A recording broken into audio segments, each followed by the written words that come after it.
बिस्मिल्लाहिर्रहमानिर्रहीम। आज की मेरी गुफ्तगू का मौजू है कि अल्लाह ताला की राह में खर्च करने का क्या इनाम है और असल नेकी क्या है। तो सबसे पहले मैं सूरतुल अल इमरान की आयत नंबर 92 और चौथे पारे की पहली आयत पर तलावत फरमाता हूँ। अल्लाह करीम इरशाद फरमाता है, लन तनालुल बिर्रा हत्ता तुनफिकु मिम्मा तुहिब्बून वमा तुनफिकु मिन शैइन फइन्नल्लाह बिही अलीम। तुम हरगिज भलाई तक नहीं पहुँचोगे उस वक्त तक वो प्यारी चीज़ जो तुम अपनी ज़ात के लिए पसंद करते हो अल्लाह की राह में खर्च ना कर दो।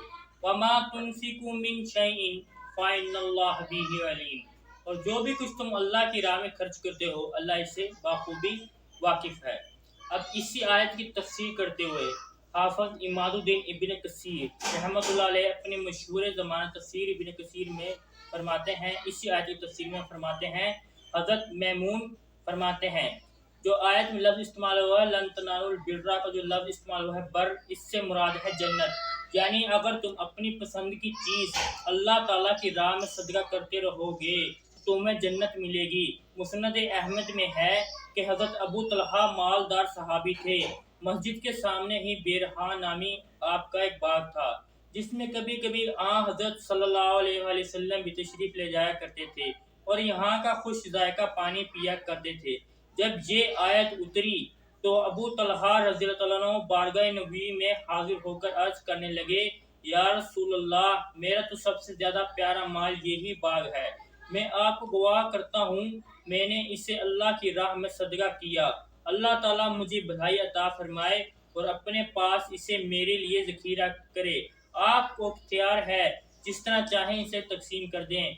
आप सल्लल्लाहु अलैहि वसल्लम बहुत ही खुश हुए और फरमाने लगे, मुसलमानों को इससे बहुत फ़ायदा पहुँचेगा, तुम इसे अपने कुर्बतदारों में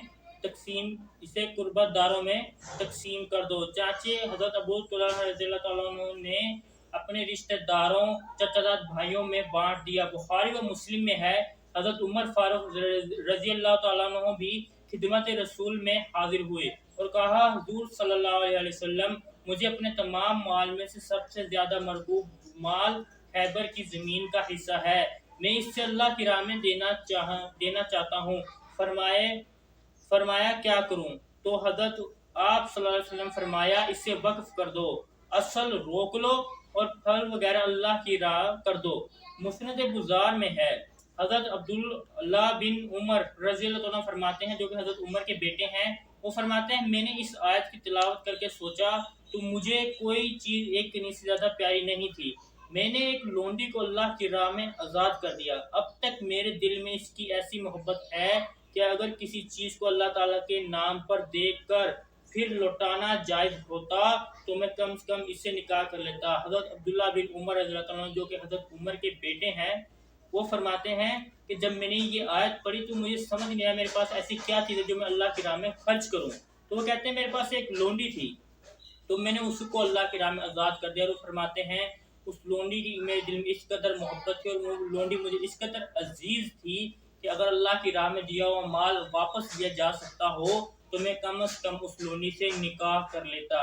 तो हज़रत मोहतरम देखिए, ये सहाबा किराम का एक तर्ज अमल है कि जब अल्लाह की राह में खर्च करने की बारी आती है, जब असल नेकी कमाने की और असल भलाई हासिल करने की बात आती है, तो वो अल्लाह की राह में खर्च करने के लिए अपना कीमती असासा, कीमती माल इस्तेमाल करते हैं ताकि अल्लाह की राह में खर्च करके नेकी हासिल की जाए। अब आएँ अल्लाह की राह में खर्च करने का इनाम क्या होता है, अल्लाह ताला उस बंदे पर क्या करम फरमाता है। मुस्लिम शरीफ की हदीस नंबर 7473 और मिशकातुल मुसहाबी में भी यही हदीस है 1877। हज़रत अबू हुरैरा रज़ियल्लाहु तआला अन्हु रिवायत करते हैं कि नबी पाक सल्लल्लाहु अलैहि वसल्लम ने इरशाद फरमाया, सेरा में एक आदमी सफ़र कर रहा है बनी इसराइल का। जब वो एक आदमी सेरा में सफ़र कर रहा है उसके सर पर अचानक बादल मंडराने लगते हैं, बादल आ जाते हैं। जिस तरह आजकल बारिश का मौसम, हमारे बादल आ जाते हैं। वो बादल उस शख्स के सर पर आकर खड़ा होता है। उस बादल में से आवाज़ आती है कि फलाने बंदे का बाग, जाओ बादलों इसे सैराब करके आओ, पानी से इसको पानी की ज़रूरत है।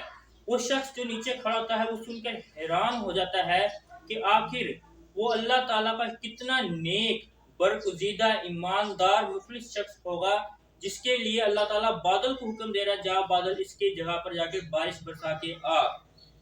تو اسی اسنا میں بادل کا ایک ٹکڑا علیحدہ ہوتا ہے اور ایک راہ کی طرف چل پڑتا ہے۔ وہ جو شخص نیچے کھڑا ہوا بادلوں میں سے آواز سنتا ہے وہ سوچتا ہے کیوں نہ میں اس بادل کا پیچھا کروں، دیکھوں آخر یہ بادل جاتا کہاں ہے، اور جس شخص کے باغ پر جا کے بارش برساتا ہے آخر وہ شخص ایسا کیا عمل کرتا ہے کہ اللہ تعالیٰ اس پر اتنا انعام کرتا ہے۔ وہ بادل کا ٹکڑا چل پڑتا ہے تو وہ شخص بھی اس بادل کا پیچھا کرنا شروع کر دیتا ہے۔ بادل چلتا جاتا ہے، اچانک ایک پہاڑ کی وادی آتی ہے۔ بادل وہاں رک کر اپنا پانی برسا دیتا ہے۔ جیسا کہ ہم جانتے ہیں پہاڑوں پر عملے ہوا کے کٹاؤ کے وجہ سے وہاں پر مختلف چھوٹی چھوٹی نالیاں کاریز بنی ہوتی ہیں۔ بادل جا کر اس پہاڑ پر جب پانی برسا دیتا ہے اس کے بعد وہ پانی چھوٹی چھوٹی نالیوں میں بہنا شروع کر دیتا ہے۔ پانی چھوٹی چھوٹی نالیوں میں بہنا شروع کر دیتا ہے اور مختلف نالیوں میں بہنا شروع کر دیتا ہے۔ اسی طرح وہ پانی مختلف نالیوں اور کاریز سے گزرتا ہو کر ایک بڑی نالی میں آ کر جمع ہو جاتا ہے، اور جب ایک بڑی نالی میں آ کر جمع ہوتا ہے اس سے آگے پھر پانی چلنا شروع کر دیتا ہے اور بالآخر ایک باغ میں پہنچ جاتا ہے، اور اس باغ کا جو مالک ہوتا ہے وہ پانی کا رخ بدل کر اپنے باغ کی طرف کر رہا ہوتا ہے۔ اسی اسنا میں پانی کا پیچھا کرتے کرتے وہ شخص بھی اس باغ پر پہنچ جاتا ہے اور دیکھتا ہے ایک شخص کسی کے ذریعے باغ پر بند باندھ رہا ہے تاکہ پانی ضائع نہ ہو۔ تو وہ شخص سے جا کر پوچھتا ہے تمہارا فلانا نام ہے، جو باغ کا مالک ہوتا ہے۔ باغ کا مالک کہتا ہے ہاں میرا یہی نام ہے۔ تو باغ کا مالک اس مسافر شخص سے سوال کرتا ہے کہ تم میرا نام کیسے جانتے ہو؟ نہ میں تجھے جانتا، نہ میں مجھے جانتا، نہ کبھی آج تک ہماری ملاقات ہوئی، تم میرا نام کیسے جانتے ہو؟ مسافر شخص کہتا ہے کہ اللہ کے بندے تو رہتا زمین پر ہے لیکن چرچے تیرے آسمانوں پر ہوتے ہیں، رہتا تو زمین پر ہے چرچے تیرے ہوا میں ہوتے ہیں۔ میں ایک صحرا اور پہاڑی علاقے میں کھڑا تھا، وہاں پر مجھے بادلوں میں سے آواز آئی کہ فلانے بندے کا باغ، جاؤ بادلوں پانی کی اس کو ضرورت ہے پانی برسا کے آؤ۔ تو وہ شخص جو باغ کا مالک ہوتا ہے اس مسافر شخص کو کہتا ہے تم چپ ہو جاؤ، تم نے جو کہنا تھا کہہ دیا، اب میری سنو میں کیا عمل کرتا ہوں۔